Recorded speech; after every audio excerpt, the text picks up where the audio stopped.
24 बीघा बहोरापुर ग्वालियर में चल रही श्रीमद् भागवत कथा में राष्ट्रीय प्रवक्ता पंडित श्री मधुरम भारद्वाज ठाकुर जी महाराज चतुर्थ दिवसीय कथा में श्री कृष्ण जन्म की कथा सुनाई। उन्होंने श्री कृष्ण के बाल स्वरूप का वर्णन करते हुए कहा कि प्रत्येक को उनसे संस्कारों की सीख लेना चाहिए। उन्होंने कहा कि भगवान श्री कृष्ण स्वयं परमात्मा होते हुए भी अपने माता पिता के चरणों को प्रणाम करने में कभी संकोच नहीं करते थे। धर्म की रक्षा के लिए भगवान श्री कृष्ण ने लिया जन्म। पूज्य महाराज श्री ने धर्म अर्थ मोक्ष की महत्ता पर प्रकाश डाला। साथ ही उन्होंने कहा कि जब जब धरा पर अत्याचार दुराचार पापाचार बढ़ा है तब तब प्रभु का अवतार हुआ है। प्रभु का अवतार अत्याचार को समाप्त करने और धर्म की स्थापना के लिए होता है। जब धरा पर मथुरा के राजा कंस के अत्याचार अत्यधिक बढ़ गए तब धरती की करुण पुकार सुनकर श्री हरि विष्णु ने देवकी माता के अष्टम पुत्र के रूप में भगवान श्री कृष्ण ने जन्म लिया। इसी प्रकार त्रेतायुग में लंकापति रावण के अत्याचारों से जब धरा डोलने लगी तब मर्यादा पुरुषोत्तम भगवान श्री राम ने जन्म लिया। भगवान की बाल लीलाओं के प्रसंग सुन उपस्थित श्रोता भक्ति भाव में तल्लीन हो गए।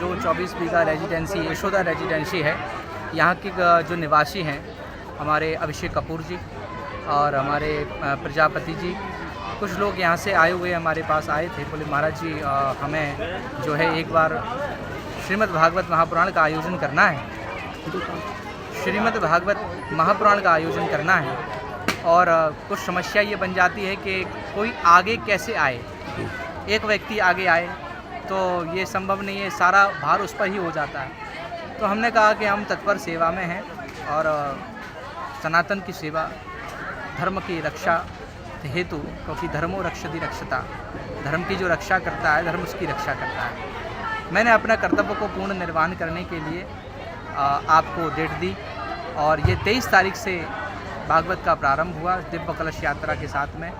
यहाँ के सभी निवासियों ने, सभी भक्तों ने बड़े धूमधाम से उत्साह के साथ में ये उत्सव को पूर्ण मनाया। और आज जो है कथा का चतुर्थ दिवस कृष्ण जन्म भगवान का प्रादुर्भाव हुआ है।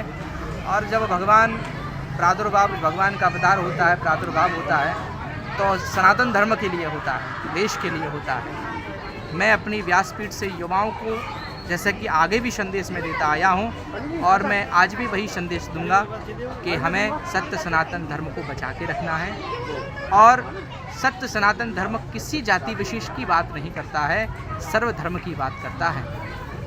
क्योंकि हमारे सनातन धर्म में हिंसा का स्थान नहीं है, कहीं भी हिंसा नहीं होनी चाहिए, ये सनातन धर्म की विशेषता नहीं है।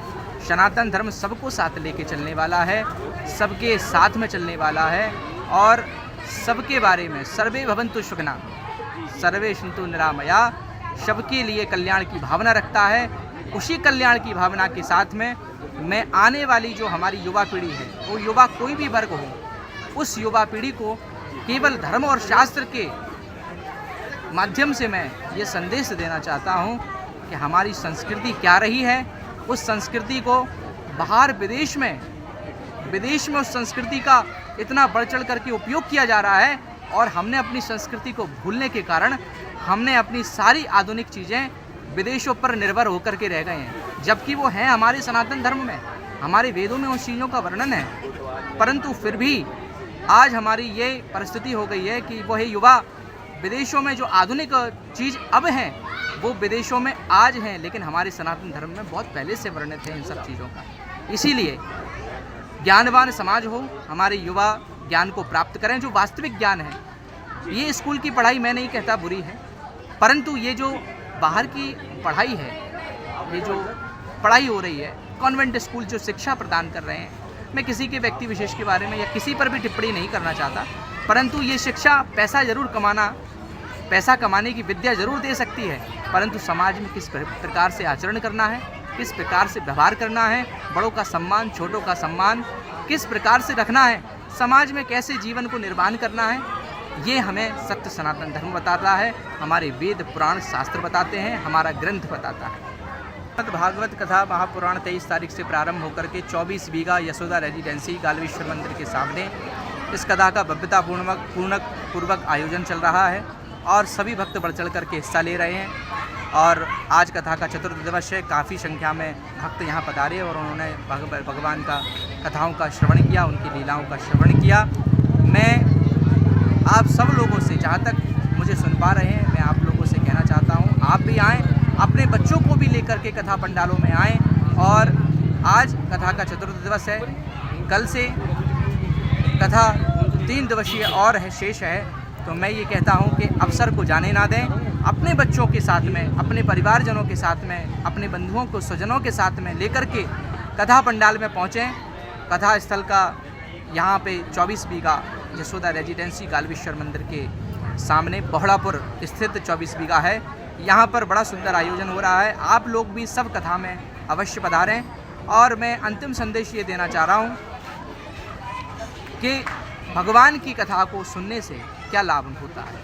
भगवान की कथाओं को सुनने से जीव का चरित्र सुधरता है, और जब जीव का चरित्र सुधरता है तो उसके आचरण भी सुधरते हैं।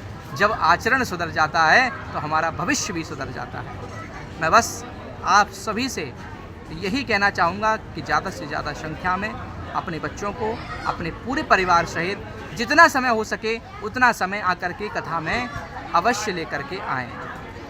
जय श्री राधे, जय श्री राम।